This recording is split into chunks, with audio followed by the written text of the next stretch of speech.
Ready to roll? Maybe. So, this is our first video together. We're going to review movies, or review whatever we've been watching, right? We are not serious moviegoers. No. We're casual. We're very casual. So, this is part of Primetime Musings, and this Musings is going to be a review of a movie we watched called The Lost Daughter. Directed, starring Olivia Colman. Yes. Dakota Johnson. Those are the big names. Yeah. And right. Maggie Gyllenhaal. She wrote and directed. She wrote and directed it. Based off a book. Right, it's an adaptation of a book by Elena Ferrante, I believe. You did your research. Oh, I'm so researched. I'm so researched. But I understand that she typically writes a lot about women and women's relationships. Oh, I didn't know that. And doesn't surprise me. Having watched this movie, it's a lot about motherhood. Mm-hmm. Seems to be what it's all about. Something of which, I don't have a great deal of expertise, so I'll be looking to you often, Andrea, throughout this discussion. Right? Mm-hmm. Why don't you give us a synopsis of the movie? Give us an overview. Okay. Give us an overview. The Lost Daughter is about a middle-aged woman who is a professor, well-educated. She goes on vacation to Greece, to an island, and while she thought she was going to have a peaceful working vacation, she is interrupted by a loud, boisterous family who takes over the beach. And she starts to watch and observe the people in the family that are on the beach, and she sees a young woman with a young daughter, and the daughter is quite needy and is begging for her mom's attention while the mom just wants to sit on the beach. So Leda becomes somewhat obsessed and watches this woman all the time, and it starts to dawn on her that the woman is similar to her, how she was with her young children. As time goes on, she gets to know the family and the young woman. She becomes friends with her, and one day on the beach, the little girl is missing, and everyone's searching and frantic. So Leda helps out, and she flashes back to memories of losing her own daughter on the beach. And a lot of the movie is, from that point, an up and back. Yeah, flashbacks of her raising her daughters. Yes, and so you will see scenes of her as a young woman, and the flashbacks are scenes of the struggle that she's having between her desire to be a good mother and have a career. And have a career and her academic pursuit. Yes. And she struggles a lot. And that's a giant struggle. Yes. So during the hunt on the beach for the missing girl, Leda finds her, brings her back, but when the little girl drops her doll, it somehow ends up in Leda's beach bag, and she takes it home, and it becomes basically her new baby. Well, it seems hard to accept, but she stole. She stole the doll, which is, at the time, you're thinking, what? And she bathes it. Why would she steal the doll? Yeah, buys it clothes and even sleeps with it. And that's the central point of tension in the movie. That's the way the storyline is. The doll was stolen. Where is the doll? The family wants to know where the doll is. They were looking all over. They put up signs, and you're wondering why. And she takes care of this doll. Why? What is the obsession with the doll? Yes. Why steal the doll from this? And she interacts with the family, but never confesses until the very end to the mother of the daughter that she took the doll. And I don't think she expected the reaction from the mother. Yeah, she definitely. No, she did not expect it. She didn't expect that she would want that doll back so much. Well, that she cared about her daughter that much.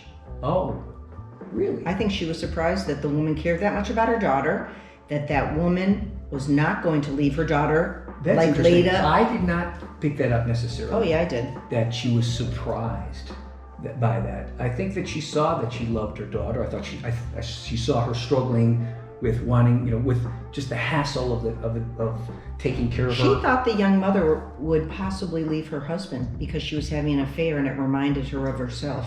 That's true. She knew that she was enjoying her affair, but I never saw a sign that her love was that her daughter was going to that could be compromised in the process. You didn't see that. I didn't see it at all. But Leda. I didn't see Leda. Yeah, I didn't see Leda recognizing that or assuming that. It's possible.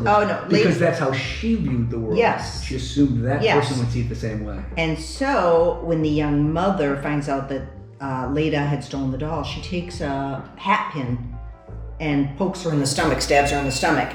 And I think that Nina, the reason she stabbed her, a couple of reasons. She's upset that the woman was torturing her daughter by keeping the doll, and she was upset that the woman she'd become friends with, who she thought she could identify with, turned out to be much more different and selfish than she was. And that's why she was angry.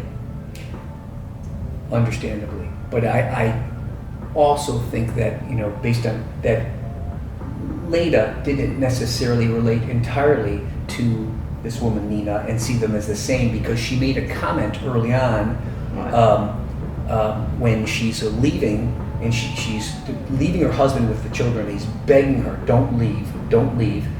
And he said, I'm going to have to take them to your mother. I remember that. And she said, she referred to her childhood for some reason as a terrible time. Don't do that. And if you want them more screwed up. Right, no, and to that, she referred to her mother as an uneducated person in a very derogatory term. I can't remember what the words were. I don't remember the uneducated part. And so she looked at the world as, and I think she saw herself, because of her higher education, that she had that she was different and more special for that reason. Oh, I'm going to have to go rewatch so that's it. why I don't remember that comment And I think at all. she also saw herself that way too, and very obviously different from the family and Nina, the mother, as not educated and not as sophisticated as she was. I don't think so. So I didn't get that feeling. I didn't see the bit. complete. I didn't see that there was a complete parallel. There was and I no don't talk think of education or her looking down on the young mother at all. My mother didn't finish school. Oh, fucking so what? I heard her say to the husband. Watch it again. Yeah, I'm gonna have to watch it. But I heard her say to the husband,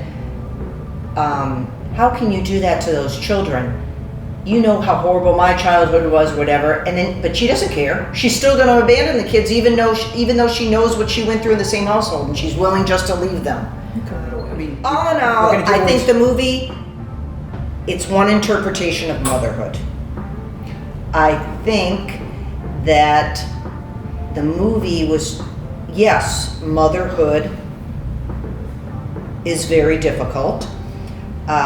Majority of people do not abandon their children because it's difficult. They find ways to cope. This woman did not find ways to cope. And it's not that she found a way to cope, she just chose. no, she chose to leave, avoiding it. That's her way of coping. And she says, I'm selfish. And I think she finally realized it at the end when she saw the other woman's reaction to her stealing the doll, saying, I'm a selfish person, I'm not a natural mother. Where the other woman was feeling so much pain because her daughter was suffering without the doll, she was more natural than her. I think at that point, when she stabbed her, that was where they both realized we're not similar. I watched the movie and I thought, boy, no one, motherhood isn't so good, and no one really wanted to be a mother. That's really got it when I watched the movie. Although Dakota Johnson's character didn't want to remain a mother. No, she did want to be a mother. It's just those few years are difficult that she was going through. They could have, And that is highlighted for sure. That it's difficult. Motherhood, yes, difficult. It's funny. When she looked in her bag, she had a moment, an expression where she wasn't even sure how the doll got in her bag. Don't you remember we said, who put the doll in there? Yeah, she acted like, what's it doing here? Because she doesn't even know her own reactions and what she's doing. And she's out of touch with herself. Times throughout the movie, she's misplaced the doll. She's You're looking right. for the doll. Yeah. She can't find the doll. Well, just like kids. She Yeah, didn't really pay attention. Right.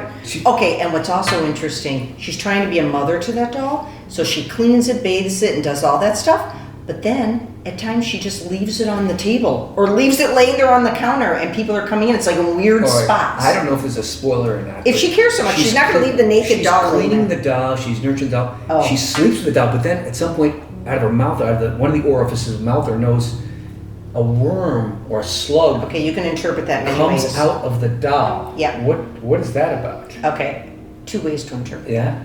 Either she saved that doll Yeah.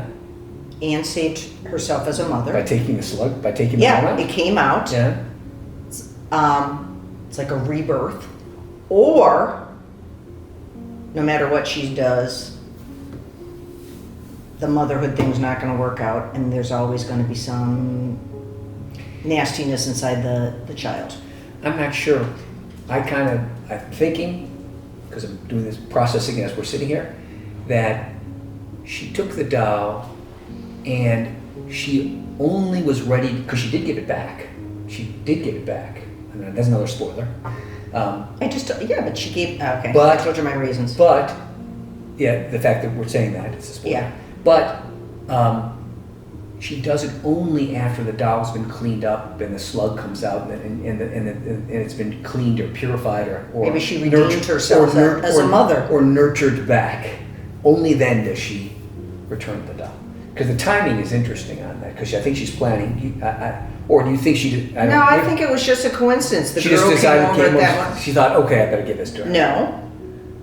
It's because she realized she wasn't the same as that woman. As I told you this, I explained it. Yeah. And that's when she gave the doll. Like, here, I'm a selfish mother. You give it to your daughter because you care about your daughter. Okay, all right.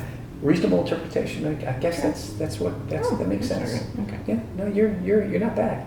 You're not bad. So, by the way, for those of you interested in sex scenes, I think it's important that we point out.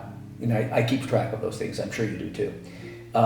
There are really 3 sex scenes in the movie. There's a self-pleasuring scene. Yes, that's one. And there's a scene with her husband where she has sex with her husband. I don't remember And there's a scene where she has. yes, I do. Okay, and that's why I want remember to that. talk about this. Okay, and there's a Okay. scene where she's having sex, an extramarital affair, and I think the contrast between the sex scene with her husband and the sex scene in her marital affair say a lot.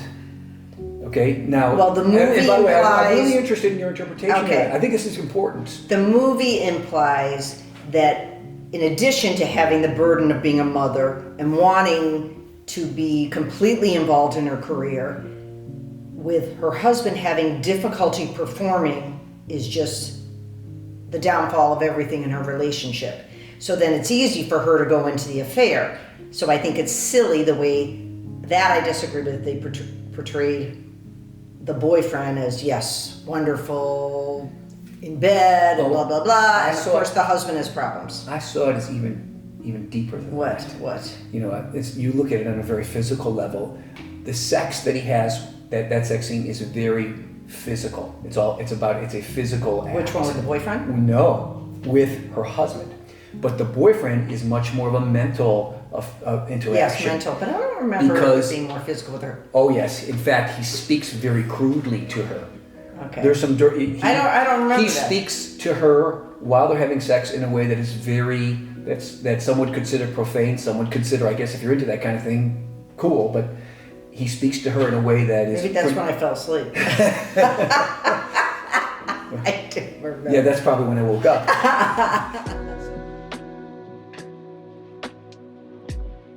This is a husband and wife, a family's view of the lost daughter, and I think you should watch it. I think it's worth a the good watch. It's worth the watch. I think it's always impressive. I think it's a good movie. I think It's impressive when you have a movie. I think that really there is no action, almost no action. Yeah, but I liked it. There was no And violence. yet, but it's all action of the mind. It's all action of relationship and human Makes you think. interaction.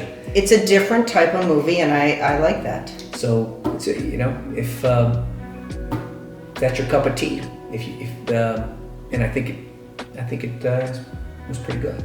Maybe very good, but certainly pretty good. I thought it was good. Okay. So there you have it, the Primetime Musings about the lost daughter. Cheerio. So long.